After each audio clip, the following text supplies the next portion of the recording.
નમસ્કાર મિત્રો, ખાસ કરીને આજના વિડીયોમાં આપણે માહિતી આપવાની છે કે જે અત્યારે હાલમાં હેવી માવઠું થયું છે ને હવે આગળના દિવસમાં માવઠું કેટલા દિવસ ચાલુ રહેશે, સાથે આ બીજું માવઠું છે હવે ક્યારે જોવા મળશે તે વિશેની સંપૂર્ણ માહિતી આપું એ પહેલા આપને એ પણ જણાવી દો કે આવનારા દિવસમાં આપણે એક એગ્રોનું ઓપનિંગ અને ખેડૂત મીટિંગનું આયોજન છે, એટલે કે તારીખ 11/5/2025 અને રવિવારના રોજ સમય છે સવારે 9 વાગ્યાનો અને આ મીટિંગનું સ્થળ છે રાજકોટ જિલ્લાનું જસદણની અંદર Lati plot main road Shrinathji complex, એટલે આ રવિવારે પરમ દિવસે રાજકોટ જિલ્લાના જસદણ ખાતે હું આવી રહ્યો છું. ત્યાં આપણે બધા ખેડૂત ભાઈઓ પધારજો. સવારે 9 વાગે આપણે એક એગ્રોનું ઓપનિંગ કર્યા બાદ મોટી ખેડૂત સભાનું આયોજન છે, જ્યાં આપણે હવામાન અને ખેતી વિશેની વિશેષ ચર્ચાઓ કરવાની છે. હવે ખાસ જે માહિતી આપવાની છે માવઠાની, આમ જોવા જઈએ તો આપણે 3 મે 2025 થી લઈને 10 મે 2025 વચ્ચેની જે આપણે ઘણા સમયથી આગાહી હતી કે આ સમયગાળા દરમિયાન જે માવઠું પડવાનું છે, એમાં જે એક સાયક્લોનિક સર્ક્યુલેશન આપણા ઉપરથી પસાર થયું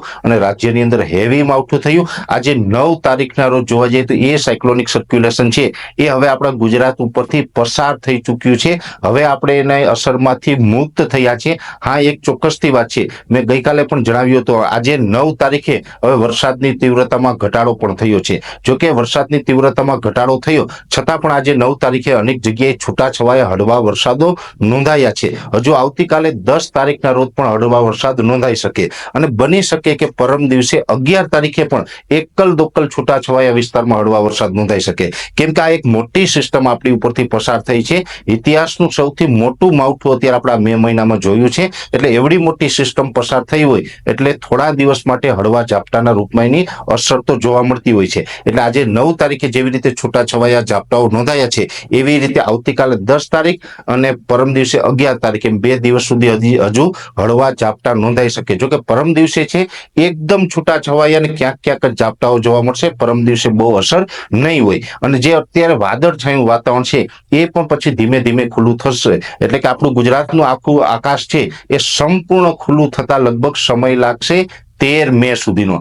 13 મે સાંજ સુધીમાં ગુજરાતનું તમામ હવામાન છે એકદમ ખુલ્લું થઈ જશે, આકાશ ચોખ્ખું થઈ જશે અને 14 તારીખથી આપણું વાતાવરણ છે એ રાબેતા મુજબનું થશે. એ પછી આપણું જે તાપમાન છે અત્યારે માવઠાને કારણે અને વાદળછાયા વાતાવરણને કારણે તાપમાન ઘટ્યું છે, એ તાપમાન પણ હવે 13 અને 14 તારીખથી ધીમે ધીમે અપ થવાનું ચાલુ થશે. તાપમાન ફરીથી આપણે ઊંચું જશે, એટલે જે આપણે ઘટેલું તાપમાન હતું એ પણ હવે 13 અથવા તો 14 મે થી આપણે ફરીથી વધવાનું ચાલુ થઈ જશે. અને આ માવઠાની જે આપણે અસર જોવા મળી, જેમાં મે મહિનાના પ્રથમ અઠવાડિયાની અંદર ભારે માવઠું થયું અને જે 13 અથવા તો 14 તારીખથી વાતાવરણ ખુલ્લું થવાનું છે, એ પછી 21 તારીખ સુધી હવામાન ખુલ્લું રહેશે, જેની દરેક મિત્રોએ નોંધ લેવાની. 21 તારીખ બાદ 22 તારીખથી લઈને 30 તારીખ સુધીમાં ફરીથી પ્રી મોન્સૂન એક્ટિવિટી થવાની સંભાવનાઓ છે, પણ 21 તારીખ સુધી આપણું હવામાન ખુલ્લું રહેવાનું છે. મને ઘણા બધા મિત્રોના કોલ આવતા હોય, કેમ કે અત્યારે લગ્ન સરાની પણ સિઝન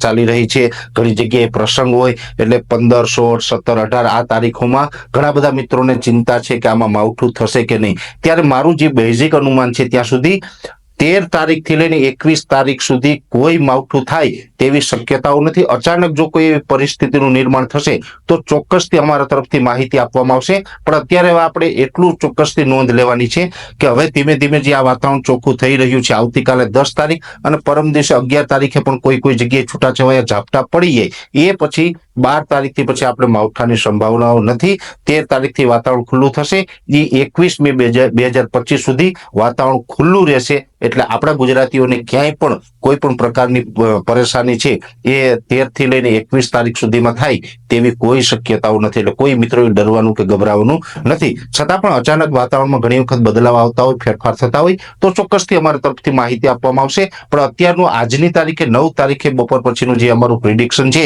એનો રિપોર્ટ સંપૂર્ણ આપણી સમક્ષ મૂકવાનો પ્રયત્ન કર્યો. વિશેષ માહિતી છે નેક્સ્ટ વિડીયોમાં આપવામાં આવશે. અત્યારે આ વિડીયોની અંદર એટલું જ.